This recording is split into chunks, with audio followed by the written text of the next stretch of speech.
Nouveau courrier numéro 920, mercredi 6 novembre 2013. Coup d'état manqué et tuerie de novembre 2004. Comment la France a tué impunément des Ivoiriens. Novembre 2004, le rapport officiel sud-africain qui dérange, par Sylvie Kwame. Les soldats français de l'opération Licorne ont-ils tué des Ivoiriens en novembre 2004 devant l'hôtel Ivoire et sur les ponts de Gaulle et Houphouët-Boigny? Des questions auxquelles les Ivoiriens ont des réponses vagues. Des experts sud-africains ont enquêté. Leurs conclusions sont sans appel. Décryptage. Que s'est-il vraiment passé lors des événements de novembre 2004 qui ont occasionné une quasi-guerre entre Paris et Abidjan? Alors qu'en France, Jean Balland, avocat des victimes mais aussi une partie de la presse et des juges rattachés au tribunal des armées, considère que le pouvoir politique de l'époque a tout fait pour effacer toute trace de ce qui s'est passé à Bouaké, un document secret sud-africain donne des preuves en béton sur la nature précise des crimes commis par l'armée hexagonale en Côte d'Ivoire. Il s'agit du rapport d'enquête sur les fusillades survenues en Côte d'Ivoire en novembre 2004. Établi durant l'année 2005, il a été réalisé par des experts missionnés directement par le gouvernement de leur pays à la demande de l'État de Côte d'Ivoire, notamment ceux du laboratoire d'expertise médico-légale et du centre des archives criminelles. Certains d'entre eux sont même venus enquêter directement en Côte d'Ivoire. Le commissaire principal Dédé van Niekerk, le capitaine C. Mangena, l'inspecteur M. Heidendrich, le sergent M.P. Lempe et le professeur G. Sayeman, pathologiste au département de la santé. Un analyste médico-légal du nom de Hermanus Johannes Espar a également participé au travail de reconstitution des faits. 5 sous-rapports. Le document sud-africain se subdivise en 5 sous-rapports. Le premier est intitulé « Enquête sur la fusillade en Côte d'Ivoire en novembre 2004 », rapport rédigé par le service du laboratoire d'expertise médico-légale de la police sud-africaine. Le second, Assistance à l'État de Côte d'Ivoire, rapport établi par le département de médecine légale de l'université de Pretoria. Le troisième, Analyse des matières composant les fragments retirés des corps, rapport établi par le laboratoire d'expertise médico-légale. Le quatrième, Preuve photographique des fragments retirés des corps. Le cinquième, Rapport sur l'armement utilisé. Le résultat des investigations sud-africaines est épais, 114 pages. Il est évidemment extrêmement technique et il confirme ce que les Ivoiriens ont vu de leurs yeux et ce qui a été confirmé par une équipe de reportage de Canal+. La majorité des civils ivoiriens tués lors de ces événements l'ont été par balles et les analyses montrent qu'il s'agit de la catégorie de balles utilisée par l'armée française. Les enquêtes des experts venus de Pretoria ont été menées en 4 phases. L'hôtel Ivoire, du 14 août 2005 au 15 août 2005, les ponts Général de Gaulle et Félix Houphouët-Boigny, le 15 août 2005, les aéronefs de l'aéroport d'Abidjan, du 16 au 17 août 2005, les aéronefs à l'aéroport de Yamoussoukro. La délégation a été informée d'une fusillade qu'il y a dans une ville du nom de Bouaké, mais du fait de l'occupation française de cette zone, il n'a pas été possible de faire des investigations sur ce théâtre. L'armée française refuse l'accès des autorités ivoiriennes à cette zone, écrivent les experts sud-africains. Un tireur d'élite au moins au 6e étage de l'Ivoire. Sur ce qui s'est passé à l'hôtel Ivoire, l'on se souvient que Michèle Alliot-Marie avait affirmé que les soldats français avaient répliqué à des coups de feu venus de la foule. Elle avait également parlé de balles à blanc et de tirs de sommation. Le général Bintéja, de son côté, avait soutenu que les manifestants s'étaient tirés les uns sur les autres. Ce que les experts sud-africains ont établi avec un raisonnement scientifique explicité dans leur rapport est tout autre. Je cite, « Il est avéré qu'au moins un coup de feu a été tiré du 6e étage, de l'intérieur de l'hôtel, certainement par un tireur d'élite. L'auteur de ce document est d'avis qu'au moins un des points d'impact de ces coups de feu tirés par un tireur d'élite a été le mur de l'ambassade d'Allemagne. » Fin de citation. L'on se souvient que ce sont les militaires français qui occupaient le fameux 6e étage de l'hôtel. Les enquêteurs assènent.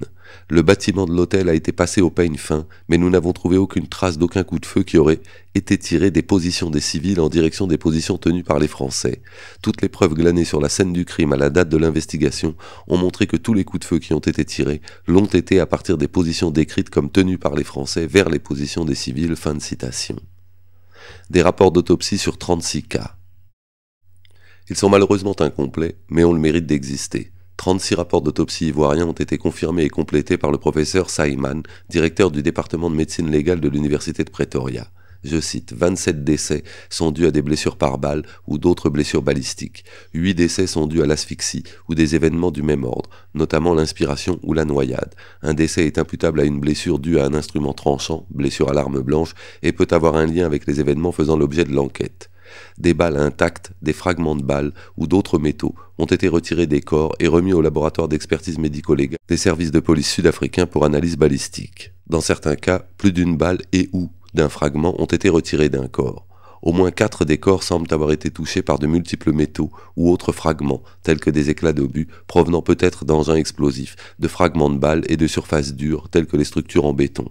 Au moins 3 cas semblent avoir été touchés par des projectiles de calibre exceptionnellement grand, tandis qu'au moins un cas a laissé apparaître des traits de blessure dus à un engin tel qu'une grenade propulsée par une fusée. Il semblerait qu'un certain nombre de corps aient été atteints par des projectiles, balles et ou éclats d'obus provenant de plusieurs directions. Au moins 2 des victimes en particulier semblent avoir été touchées à plusieurs reprises de dos comme de face. Un nombre important de victimes avaient des traces de blessures par balle, indice que leurs corps ont été traversés par des projectiles ayant une trajectoire fortement inclinée vers le bas, par rapport à la position anatomique, suggérant ainsi que ces blessures ont été faites à partir d'une position de tir en hauteur relative par rapport au défunt. Le décès de la plupart des victimes, dont la mort semble s'être produite dans la zone du pont du Général de Gaulle, semble être imputable à de multiples blessures, par éclat d'obus. Quand au moins un décès est probablement dû à un projectile de gros calibre, 12,7 mm ou plus. Au moins 6 décès survenus à l'hôtel Ivoire semblent être imputables à une asphyxie. Ces constatations concordent avec des blessures dues à un piétinement et ou un accident du type auquel l'on peut s'attendre dans les cas de mouvements importants de foule. Bien que l'on ne sache pas l'âge précis des défunts dans la plupart des cas, il semble qu'au moins 3 des défunts étaient des jeunes, âgés apparemment de moins de 18 ans. 3 des victimes étaient de sexe féminin. Fin de citation. Que s'est-il passé sur les 2 ponts d'Abidjan? En réalité, il n'y a pas de suspense ni de polémique sur ce qui s'est passé sur les ponts de Gaulle et Houphouët, dans la mesure où les caméras de Canal+ ont bien montré des hélicoptères français mitraillant les manifestants qui tentaient de les traverser. Mais les analyses balistiques confirment ce que leurs yeux ont vu et ajoutent des détails. Sur les 2 ponts, je cite, les traces trouvées auraient pu être causées par des munitions de calibre 12,7 mm et 7,62 mm. Les enquêteurs poursuivent. Si l'on tient compte des positions à partir desquelles les coups de feu ont été tirés sur les ponts, on peut conclure que les coups de feu ont été tirés à partir d'un hélicoptère. L'affaire est donc pliée. L'armée française a toujours assumé la destruction de la flotte aérienne militaire ivoirienne. Le rapport sud-africain revient tout de même sur les Sukhoi 25. Ceux d'Abidjan ont été, je cite, indiscutablement endommagés par des instruments et des outils tranchants à impact, fin de citation, tandis que ceux d'Yamoussoukro ont subi la fureur de missiles qui sont venus de positions tenues par les militaires français, fin de citation. Quelle est l'importance d'un rapport d'enquête qui documente en réalité des faits qu'on connaissait, certes, de manière moins précise? C'est la question que l'on peut se poser au sujet du document secret sud-africain tenu confidentiel par les autorités d'Abidjan et de Pretoria depuis 5 ans.